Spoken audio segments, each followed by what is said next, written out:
Attention gamers.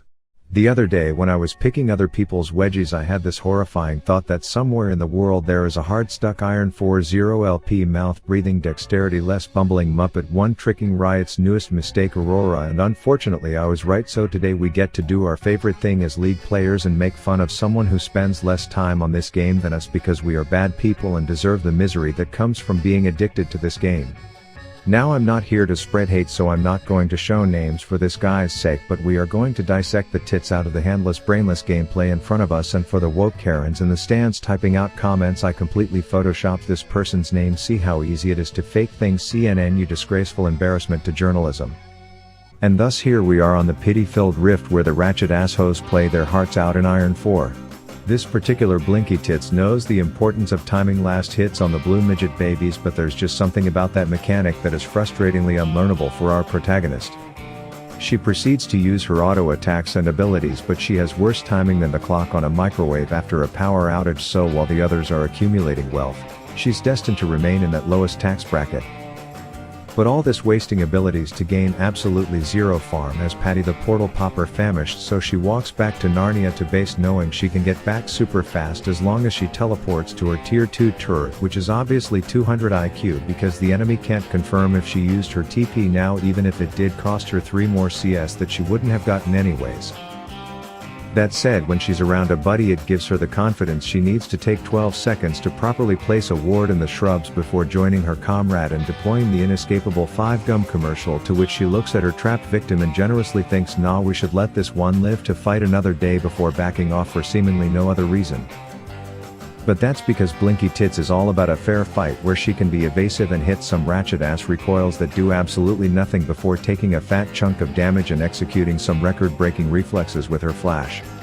She then waits for the adrenaline to settle for a bit after such an invigorating encounter, wait for the fight or flight to go away so that she can have a dog in this fight. But the dog she chooses to fight has more lifesteal than a Hogwarts Dementor, so she gets put back on the bench. That said, she's pushing harder than he who has a hemorrhoid, and even though her wave disappears faster than her IRL dad when she was 4 properly, she remains shoved up, almost welcoming a frosted flake smelling pig rider to come in and fire an ult at the ghost of Aurora's future, which is still somehow enough to give her a hypothermic kick in the ass, turn her into a dead bitch popsicle, and take down her entire tower in one sitting. Then she's all like, mid is just mid but bot is bussin', or whatever the TikTokers are saying these days, as she shows the best way to deal with this dog problem is to put him in a cage, but she fails to use the cooldown on her eyeballs apparently, as all 3 of that dog's owners were right next to her, and she learns that messing with pet owners is a mistake.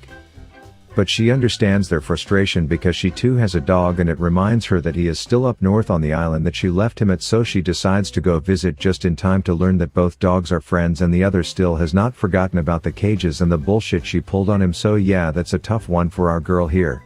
But hey, dog person or not, everyone can agree that cockroaches suck ass. Specifically giant 600-ton ones in the river, but a bit of a bully mentality breaks out, and I am thinking a fat 07 RIP to the Warthog Rider is in order, but so many easy shots are missed you'd think this is a shitty action movie featuring Tom Cruise, as Sejuani miraculously lives to tell the story of how this Aurora didn't, and the whole teamfight goes in favor of the blue squad. The entire group collectively forgets if they are playing Summoner's Rift or ARAM, but Blinky Tits is like, this is perfect because I have a galactic playpen that can keep everyone inside to play with each other, but after deploying that she's just like, fuck it, I'm out my dudes, I did my job and the rest is not my problem, as she just walks it off. Psych, let's hit a surprise TP straight back to her favorite tower, because you know what rhymes with teleport? Team support, I'll see you in court, as a chase ensues, but turns out knocking herself back causes them to come up short. Green eggs and ham. Anyway, she joins forces with the tie-dyed lizard, and when her new friend starts running she's thinking, wow, such a pussy, only to discover that sticking to that Geico could have saved her over 15% on her total death timers.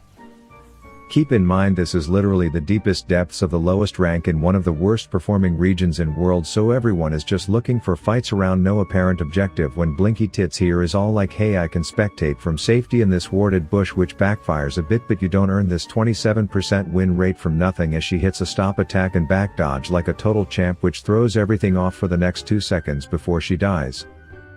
This particular nook on the edge of the red side chicken coop remains highly contested for reasons unknown, but the issue at hand is that the damn dog is back, and while things are starting to look like her first winning fight ever, She learns a bit about riot games as Warwick heals for 100% of his health, which forces her to summon a Chad-like teleportation zip code as she blinks once and then seemingly scares herself to the point where she has to step away and regroup mentally for a moment while the rest of her team dies.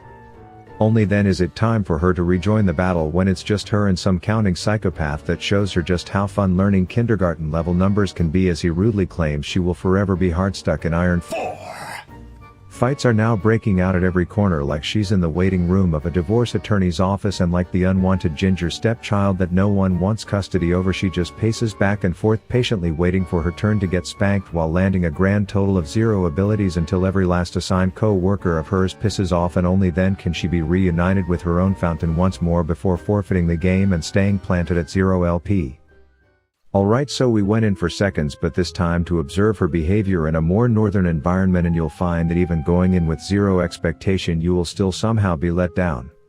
You see, she was against that little Dexter's Laboratory nerd, and you could swear she had a coach tell her before the game that killing the twerp's turret should always be her top priority in life, even if it costs her some of hers.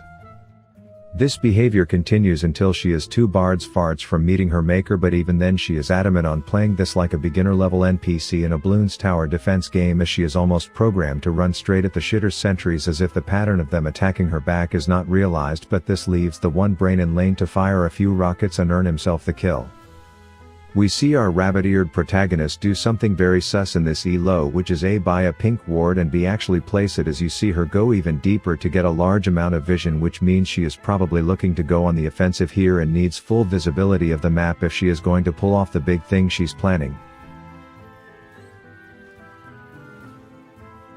Anyway, she gets back to lane. You can hear a group of blind kids crying in the distance from watching her gameplay, as there's no time to wait for her wave when there's this never-ending line of turrets for her to be at total war against. But unlike her, these ones are evolving with lasers on the newest models, but she's like, hey, I've learned new tricks too, as she deploys a budget Camille ult and proceeds to do some hoppies so that she can smell whatever they were serving at the Piltover Council lunch that day on his breath. And while the fight on his wave seemed like a mistake, he was left wounded and would have been easily killed with a bit of commitment from our little prodigy.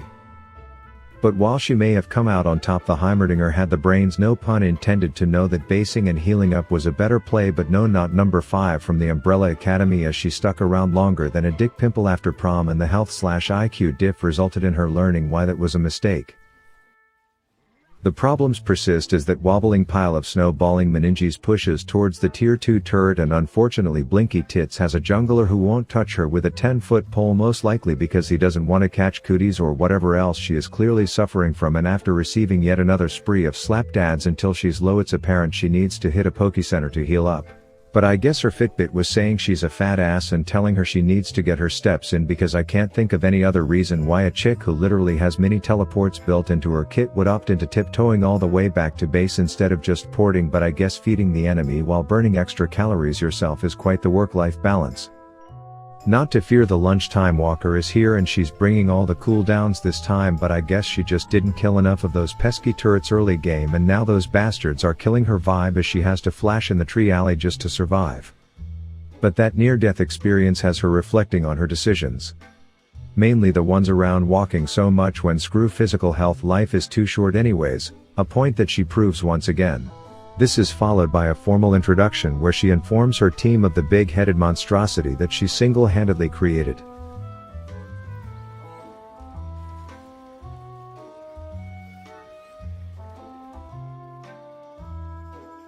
Before taking another stroll back to Fountain to get those steps in again.